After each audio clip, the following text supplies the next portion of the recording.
pozdrav na današnji kratki tiskovni konferenci. Jaz se bi opredelil do zahteve po referendumu glede Slovenskega državnega holdinga. Uvodoma bi povedal, da obžalujemo odločitev takšno, ki vodi proti referendumu. Ocenjujemo, da je to zelo slab signal za Evropsko komisijo, za Evropsko centralno banko in za Mednarodni denarni sklad. Ocena je, da vsebinskih razlogov za referendum ni, da časov so verjetno politične. Potrebno je poudariti, da je bilo veliko predlogov in pripomb tako socialnih partnerjev kot opozicijskih strank upoštevanih. Ocenjujemo, da je takšen način upravljanja državnega premoženja učinkovitejši. Zakon obvaruje veliko varovalk, s katerim ne bo prišlo do brezglave razprodaje državnega premoženja. Poudariti je tudi potrebno, da tudi strokovna javnost nasprotuje referendumu, kajti ocena je, da takšen zakon ne more biti stvar referenduma, ampak da gre tukaj za izključno politično vprašanje in da se stranke morajo do tega opredeliti. Jaz dajem izjavo v zvezi z najavo glasovanja v Državnem svetu glede zakona o sanaciji slabih terjatev, ter s tem seveda tudi glede sanacije bank in seveda tudi glede tega, da je podoben postopek kot pri zakonu o holdingu, o državnem holdingu, najavljen tudi za zakon, s katerim bi upravili sanacijo bank. Pravzaprav jaz pozive po referendumu oziroma pozive po tem, da se tak zakon zavrne, dejansko ne razumem in mislim, da ga še marsikdo drug ne razume, predvsem zaradi tega, ker je ta zakon popolnoma neškodljiv za kogarkoli, je pa dober v tem smislu, da se bodo z njim banke sanirale in da bodo podjetja, gospodarske družbe, v katerih danes delajo delavci, lažje dobili kredite in da bodo seveda s tem tudi lažje poslovali.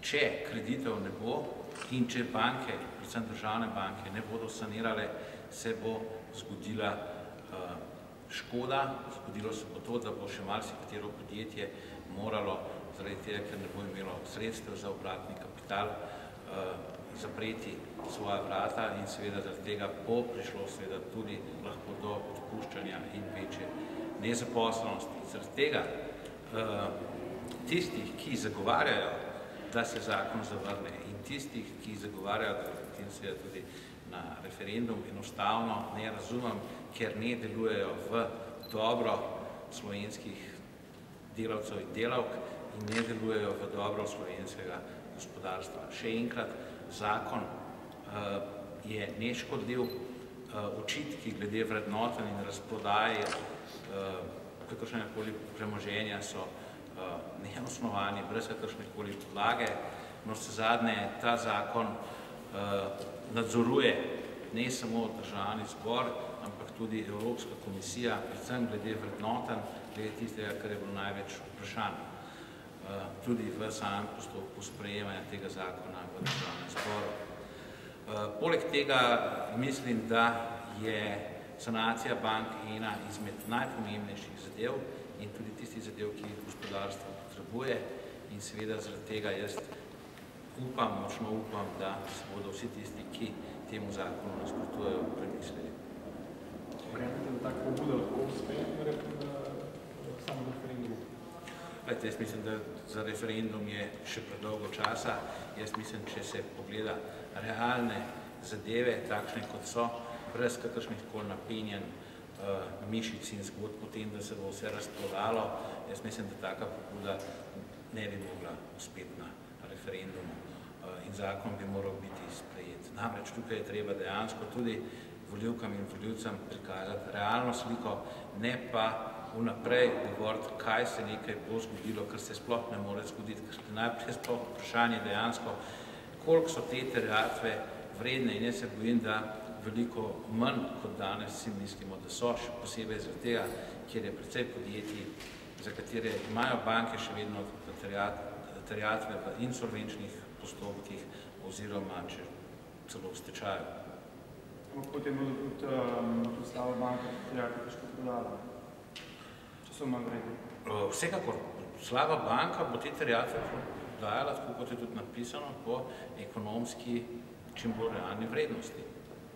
Poglejte, zadevo sta oba obrnjena izrazito v politične vode, pa vendarle v holdingu obstaja vrsta tudi strokovnih pomislekov, ko gre za samo upravljanje. Pomisleke o slabi banki ima tudi guverner Banke Slovenije. Vendarle zadeva ni striktno politična, kot govorite vi. Zdaj, glede holdinga, jaz prav veliko strokovnih pripomb na to nimam. Jaz mislim, da je tudi Združenje članov nadzornih svetov takšen predlog podprlo in ocenilo, da je velik napredek bil storjen glede na prvotni predlog. Dejansko bom ponovil še enkrat, bilo je upoštevanih veliko pripomb sindikatov strokovne javnosti. Zakon je boljši, bo lahko njegovo upravljanje državnega premoženja bilo učinkovitejše, racionalnejše, preglednejše in pa seveda tudi lažje se bo določila odgovornost.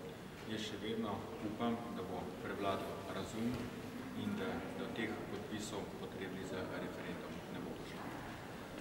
Glede tako imenovane slabe banke oziroma urejanja slabih terjatev je temeljna razlika v tem, da po besedah guvernerja banke lahko to same naredijo. Skratka, da teh terjatev ni potrebno reševati izven banke, da se ne prenesejo na posebno gospodarsko družbo. Banke bi lahko delale to že 4 leta, pa razen, kakor vem, tujih bank tega niso naredili. Guverner jih, kot vem, tudi ni spodbujal, da bi to začeli delati v lastnih bilancah in da bi dejansko to ščistili. Nikoli. Gre seveda zaradi tega, da te, predvsem državne banke, to lahko naredijo kadarkoli, pa vidim, da te 4 leta ni nekega interesa bilo in zaradi tega smo dejansko prišli do točke, ko je treba enostavno izčistiti bilance pri bankah teh slabih terjatev in to je pač narejeno tako kot v drugih državah tudi s tem, da prevzamejo te slabe terjatve, prevzame posebna družba, v zameno pa izda obveznico z poroštvom, s tem ima dejansko tudi banka boljšo naložbo in s tem seveda ni potrebno, da katerekoli nov svež denar tudi z dokapitalizaciji nameni za slabitve slabih terjatev, ker se je dogajalo 4 leta, pa ni bilo nobenega odziva na to. Ampak prvak SD-ja vas je danes jasno pozval poslance koalicije, da na prihajajočem ponovnem potrjevanju ovih zakonov pričakuje tudi, da bo zakon o slabi banki na državnem svetu dobil pač, da ne bo dobil podpore, veto, da pač preprosto zavrnite, s tem boste prihranili vsaj 4 milijone evrov za referendum. Predvsem bomo s tem naredili to, da bo, če bi upoštevali prvaka SD-ja, da bo šlo še več podjetij v stečaj in še več delavcev med nezaposlene, ker podjetja bodo imelo izmeri manj denarja. Če pa to njegov namen, potem ne bo seveda tudi to problem. Torej, koalicija trdi 46 glasov, rabi boste še nekaj zakona. Jaz sem prepričan, da govorim pač za slovenski državni holding, da je koalicija tukaj trdna, enotna, da se je to pokazalo tudi na prvotnem glasovanju, razlike ne pričakujem.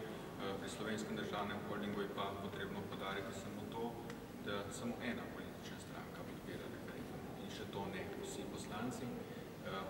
Pozitivna Slovenija ga ne podpira in jaz mislim, da razloga za referendum ni, naredila se bo precejšnja škoda, slab signal do Evropske komisije, Evropske centralne banke, Mednarodnega denarnega sklada, konec koncev bo pa tudi verjetno velik strošek za ta referendum. Strošek za referendum seveda nosijo tisti, ki ga zahtevajo.